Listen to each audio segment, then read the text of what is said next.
Call Haloyim Yahweh Ba'ashem Yahweh Shai Ba'ashem Racha Kudash Shanya Kabad Akadwala Rakwab Zakwanyim Nawa Wa Shalayakim Nawa. That's double honors to our apostles and elders of Great Millstone. Shalawam Wabarakim Labakaryim Shaliasharala. Excuse me.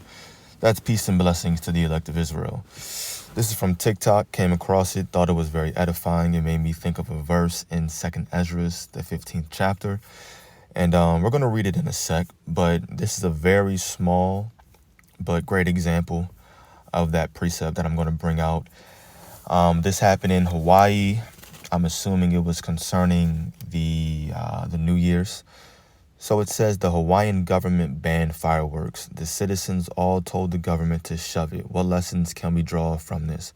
So I'm assuming this is how they brought in the New Year's over there in Hawaii.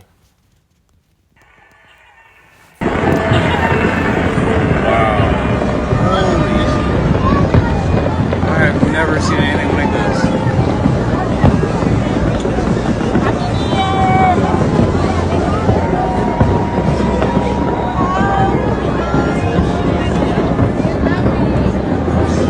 This is just like the one in Los Angeles.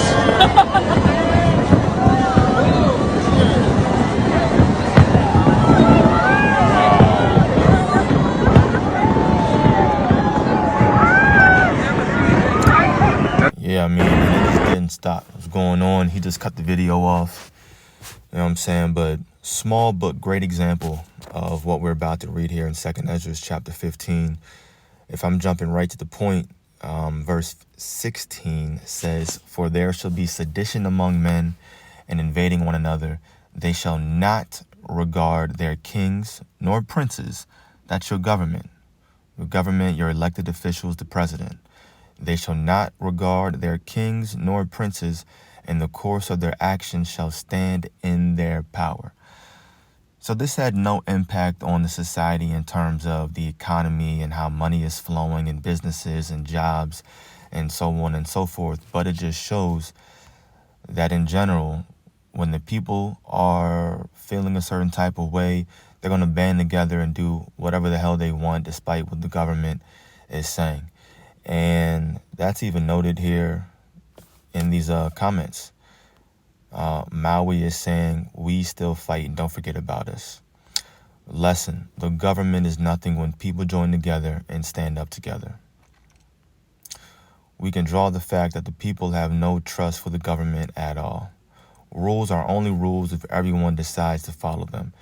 And it just keeps going on and on. More people saying more comments like this. The lesson is strength in numbers. If we all work together as a people for what we want, nothing can stop us. Absolute statement to the government officials, so on and so forth. So, this is what the people of Maui are trying to do. Maui, however you say it.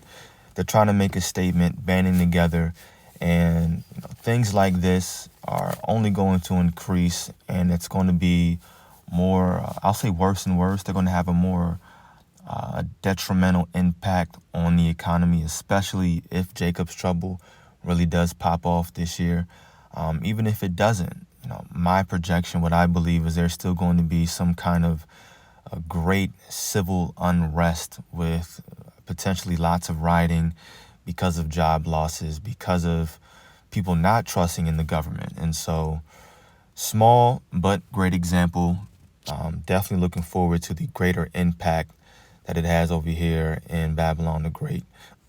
But excuse me, I'm going to start reading again. I'm going to jump back here in the book of 2nd Esdras 15 and start reading from verse 14.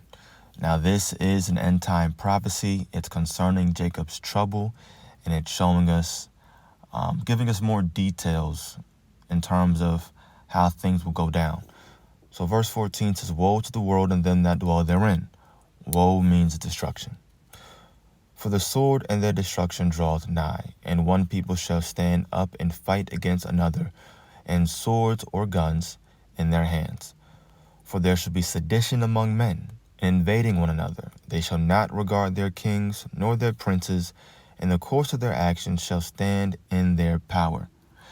And a lot of brothers have been making videos on this, especially because of the so-called New Year. and what Apostle Tahar deemed it to be. And so we're coming into a time of great tribulation, famine, cannibalism, so on and so forth. The people of the world, especially over here in America, are going to be doing whatever means necessary they have to do in order to eat, in order to make money, whatever, in order to feed their family, so on and so forth. That's what verse 16 is talking about.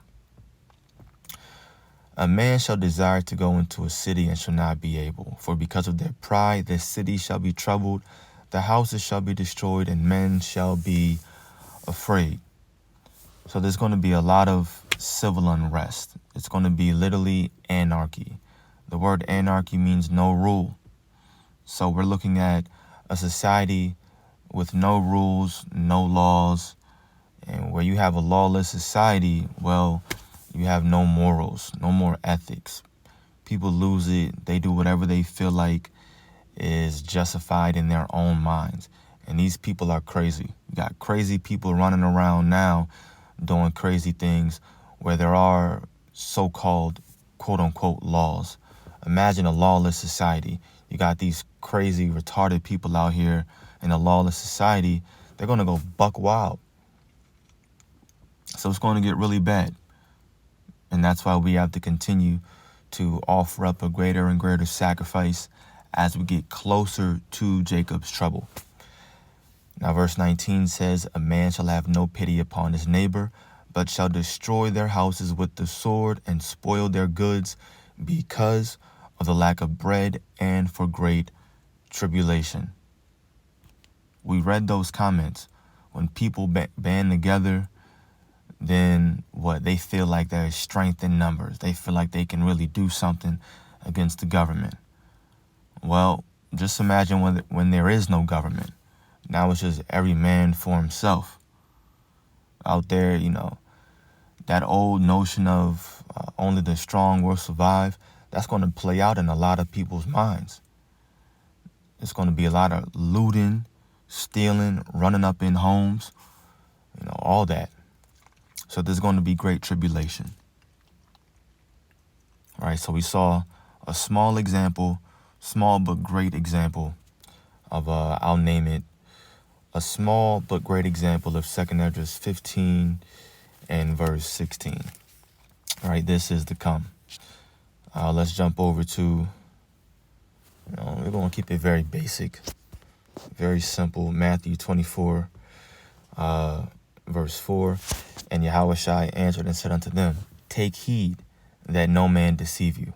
For many shall come in my name, saying, I am the anointed, but shall deceive many. And ye shall hear of wars and rumors of wars. See that ye be not troubled.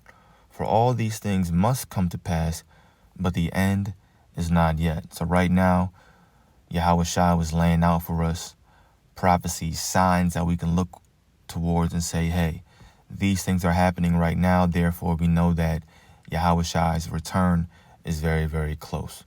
We're hearing of wars and rumors of wars. But the end is not yet, it says.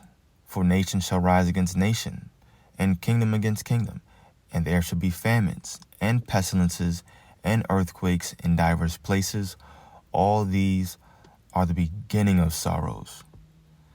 And this is all going to play into why people are going to be banning, really not just not listening to the government.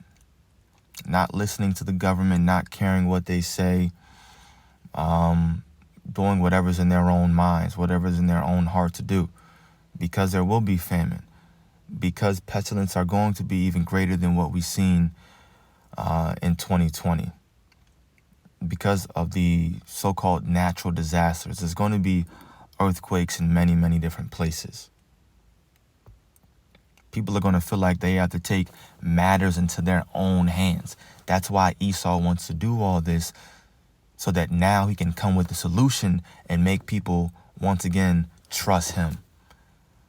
Now he can bring his order out of chaos and people put their trust back into Esau. That's what he wants to happen. But see, we are the hopeful elect. We have to always, no matter what, walk by faith and not by sight. Walk by faith in Yahweh Ba'ashem Yahweh Shai. not trusting in Esau, right? Because these times will get bad. You know, your flesh will be shaken up a little bit, and that's okay. Nothing is wrong with that. Ultimately, you should have the spirit to overcome the flesh. That's the whole point.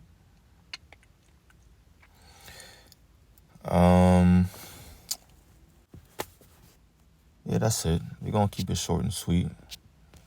We like 10 minutes in. We got to the point. Great example of 2 Esdras 15, verse 16. Small but great example. Hopefully this was edifying to the elect. Call Halonyim Yahweh Ba'ashem Yahweh Shai Ba'ashem Rachakudash. The belongings to our apostles and elders of Great Millstone. Peace and blessings to the elect. Shalom.